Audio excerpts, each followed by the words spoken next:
అందరికీ నమస్కారం. ముందుగా ప్రేక్షకులందరికీ క్రోధినామ సంవత్సర ఉగాది పండుగ శుభాకాంక్షలు. అయితే ఉగాది పండుగ అనగానే మనందరం కూడా ఈ సంవత్సరం మొత్తం మన రాశి ఫలాలు ఎలా ఉన్నాయి, ఈ సంవత్సరంలో మనకి ఆదాయం ఎంత ఉంది, వ్యయం ఎంత ఉంది, ఇవన్నీ కూడా డీటెయిల్డ్ గా తెలుసుకోవాలని చాలా ఇంట్రెస్ట్ గా వెయిట్ చేస్తూ ఉంటాం కదా. అయితే ఈ ఉగాది రాశి ఫలాలు మనకి డీటెయిల్డ్ గా ఇన్ఫర్మేషన్ ఇవ్వడం కోసం మనతో ఉన్నారు ప్రముఖ జ్యోతిష్య వాస్తు పండితులు, జ్యోతిష్య వాస్తు శిక్షణ నిపుణులు, ప్రముఖ ఆధ్యాత్మికవేత్త, లలిత ఉపాసకులు బ్రహ్మశ్రీ నానాజీ పట్నాయక్ గురువు గారు.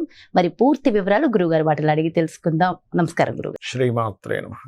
గురుగారు, ఈ క్రోధినామ సంవత్సరం మరి మకర రాశి వారికి ఏ విధంగా ఉంది, ఆదాయం ఎలా ఉంది, వ్యయం ఎలా ఉంది, రాజపూజ్యం, అవమానం, పూర్తి వివరాలు వివరించండి. తప్పకుండా అమ్మా. ఈ క్రోధినామ సంవత్సరంలో మకరం వారికి కనుక చూసుకుంటే ఆదాయం 14, అంటే హై లెవెల్ ఆదాయం ఉంది. ఖర్చు కూడా అదే రేంజ్లో ఉంది, 14 ఉంది. అబ్బో. కాబట్టి ఈ ఖర్చు తగ్గించుకోవాలంటే ఏం చేయాలో చెప్తాను.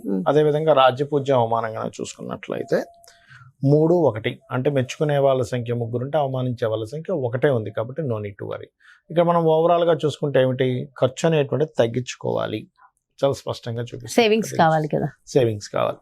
అయితే ఇక్కడ ఈ ఖర్చు తగ్గించుకోవాలి అంటే మనం చేయవలసింది ఏమిటి, మకరం వారు ముఖ్యంగా దత్తాత్రేయుడు ఆరాధన చేయాలి. దత్త ఆరాధన చేస్తే బాగుంటుంది. ఎందుకంటే వీళ్ళకి ఎంత దత్తారాధన, జయ గురుదత్త, శ్రీ గురుదత్త అనే నామస్మరణ, లేకపోతే పసుపు చందనము కలిపినటువంటి నీటితో శివునికి అభిషేకం చేయడము, లేదా ఏదైనా దత్తాత్రేయ ఆలయానికి వెళ్ళి అక్కడ ఏదైనా మనకి అరటికాయతో చేసిన పదార్థం, లేకపోతే శనగపప్పుతో చేసిన పదార్థాన్ని పంచిపెట్టడం ప్రసాదంగా, ఇవన్నీ కూడా పూర్తిగా ఖర్చులను తగ్గిస్తాయి.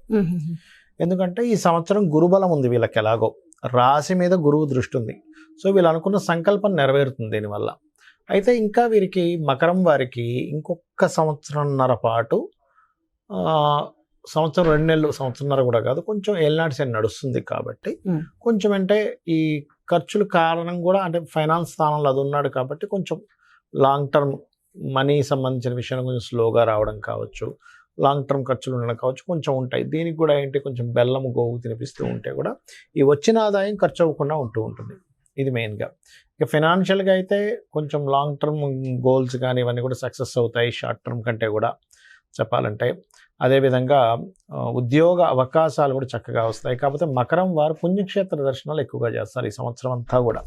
అందులో ముఖ్యంగా గణపతి క్షేత్రాలకు వెళ్ళడం, ఎందుకంటే మనకి నవమ స్థానంలో కేతు ఉన్నాడు కాబట్టి పుణ్యక్షేత్ర దర్శనాలు విపరీతంగా చేయడం అనేటువంటిది చూపిస్తుంది, బలంగా చూపిస్తుంది. అలాగే దాని యొక్క ఫలితం కూడా వస్తుంది. ఎందుకంటే ఇక్కడ మనం చూడండి, 9లో ఎప్పుడైనా కేతు సంచారం జరిగేటప్పుడు ఎవరైతే, అంటే ఇప్పుడు ప్రత్యేకంగా మకరం వారికి జరుగుతుంది కాబట్టి పూర్వజన్మల్లో మనం చేసిన పుణ్యం ఆగిపోయి ఉంటుంది. ఆ ఆగిపోయినటువంటి పుణ్యం, ఆ బ్లాకేజ్ అనేటువంటిది ఈ క్షేత్రానికి వెళ్ళడం ద్వారా క్లియర్ అవుతుంది. అంటే ఏమిటి, పూర్వజన్మలో చేసిన పుణ్యం రిలీజ్ కూడా అవ్వాలి. అవునవును, అది చాలా ఇంపార్టెంట్, చాలా ఇంపార్టెంట్. అప్పుడే మనకి బాగుంటుంది. దాంతో పాటు గురువు దృష్టి ఉంది కాబట్టి ఖచ్చితంగా అవుతుంది. అట్లాగే ఇక్కడ కొంచెం సంతానం విషయంలో కొద్దిపాటి స్ట్రెస్ ఉన్నప్పటికీ కూడా వేరే విషయాల్లో లాభాలు బాగుంటాయి. ఎందుకంటే లాభస్థానం మీద కూడా గురువు దృష్టి ఉంది. రావాల్సిన పెద్ద మొత్తంలో డబ్బులు కొంత రిలీజ్ అవ్వడం కానీ, సక్సెస్ రేట్ పెరగడం కానీ, ఇవన్నీ కూడా బ్రహ్మాండంగా చూపిస్తుంది. అయితే ఈ సంవత్సరంలో ముఖ్యంగా మార్చ్ ఏప్రిల్ మాసాల్లో మాత్రం ఎవరికైనా అప్పు ఇవ్వడము, తీసుకోవడము, ఈ విషయాల్లో కొంత జాగ్రత్తగా ఉండాలి. అందులోనే ముఖ్యంగా తండ్రి తరపు వాళ్ళు, తండ్రి ఫ్రెండ్స్ కావచ్చు, ఈ రకంగా వారికి డబ్బులు ఇవ్వడం, తీసుకోవడం, మధ్యవర్తిత్వంగా ఉండి సంతకం పెట్టేటువంటి అంశాల్లోని చాలా జాగ్రత్తగా ఉండాలి వీరు చూసుకున్నట్లయితే. అట్లాగే ఇక్కడ 2వ స్థానాధిపతి మరియు గురువు, వీళ్ళిద్దరూ కూడా ఏంటంటే అష్టమ స్థానం మీద దృష్టి ఉంది. అంటే ఏదైనా ఇన్సూరెన్సెస్ మూలంగా మే లోపల కలిసి రావడం అనేటువంటిది కూడా చూపిస్తుంది వీరికి చూసుకున్నట్లయితే. అదేవిధంగా లాభస్థానం మీద 2 గ్రహాల యొక్క దృష్టి, అంటే శని యొక్క దృష్టి దశమ దృష్టితోని, పంచమంలో ఉండేటువంటి గురువు దృష్టి కూడా సప్తమ దృష్టితో ఉంది. కాబట్టి ఈ సంవత్సరం వ్యాపారస్తులకి చాలా బాగుంది చెప్పాలంటే. అంటే లాభస్థానం మీద 2 గ్రహాల యొక్క దృష్టి అనేటువంటిది మంచిది, చాలా క్లియర్గా చూపిస్తుంది. ఇక వీళ్ళు చేయవలసిన దేవతారాధన, అమ్మవారి ఆరాధన, దక్షిణామూర్తి స్తోత్ర పఠనము, ఇవి చేస్తున్నట్లయితే బాగుంటుంది. రాజకీయ నాయకులకు కూడా గ్రోత్ అనేటువంటిది ఉందని చెప్పుకోవచ్చు. సంతానం కోసం ప్రయత్నం చేసే వారికి చిన్నపాటి స్ట్రెస్ ఉన్నప్పటికీ కూడా ఫైనల్గా వీరు చేసే ప్రయత్నం మాత్రం ఫలిస్తుంది. అది ఆరోగ్య విషయంలో పెద్దగా టెన్షన్ పడాల్సిన అవసరం లేదు.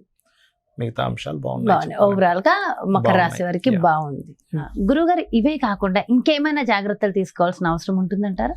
జాగ్రత్తలు అంటే ఏం లేదమ్మా, ఒకటి గుర్తుపెట్టుకోండి, నేను చెప్పేది ఒకటే.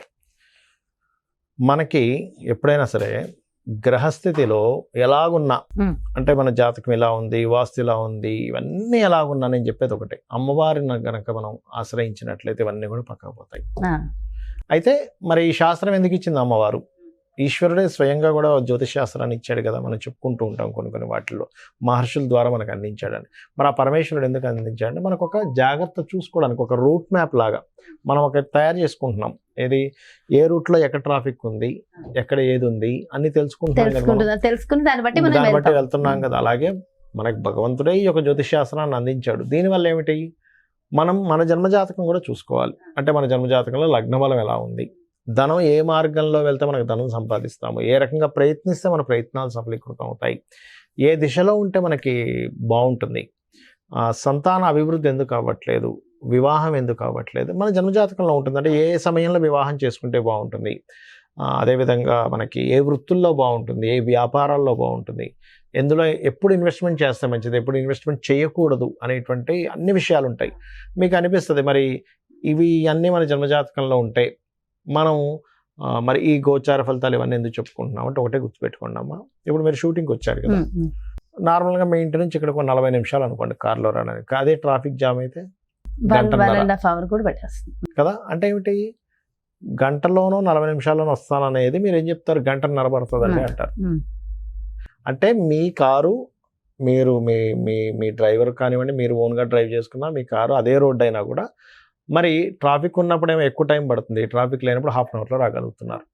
అంటే దాని అర్థం ఏమిటి, సమయం బయట ఉండే వాతావరణం కూడా మనకు సహకరిస్తేనే మనం సమయానికి వెళ్ళగలం.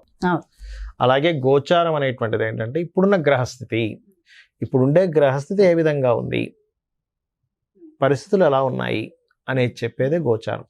సో ఈ సంవత్సరం ఈ విషయాలు ఇలా ఉంది కాబట్టి నువ్వు ఈ రెమెడీ చేసుకో, నీ జన్మజాతకం కూడా చూసుకో, ఈ రెండు కలుపుకో. జ్యోతిష్య పండితులు ఉన్నదే అందుకు ఇంకోటి ఏంటి, నేను ఒకటే చెప్తా, నా జాతకం ఎలా ఉంది, నా దశ ఎలా ఉంది, పాడైపోయింది ఏం పెట్టుకోకండి, అమ్మవారిని నమ్ముకోండి. అమ్మవారు అంతా దారి చూపిస్తుంది మనకి, ఎలా ఉన్న జాతకం ఎలా ఉన్నప్పటికీ ఎలా ఉన్నా అమ్మవారు చూపిస్తుంది. ప్రధానం అంట. అమ్మని చేయి పట్టుకుంటే తిండి కొదవ ఎలా ఉండదో, అమ్మవారిని పట్టుకుంటే వాడికి దేనికి కొదవ ఉండదు. ఎంతో చక్కగా చెప్పారు గురుగారు. అంటే ఎంతో ఒక ధైర్యం, ఒక మోటివేషన్ అంతే కదా. అమ్మని పట్టుకున్న వాడికి తిండి కొదవ ఉంటుందా? ఏమి ఉండదు, అమ్మాయి చూసుకుంటుందండి.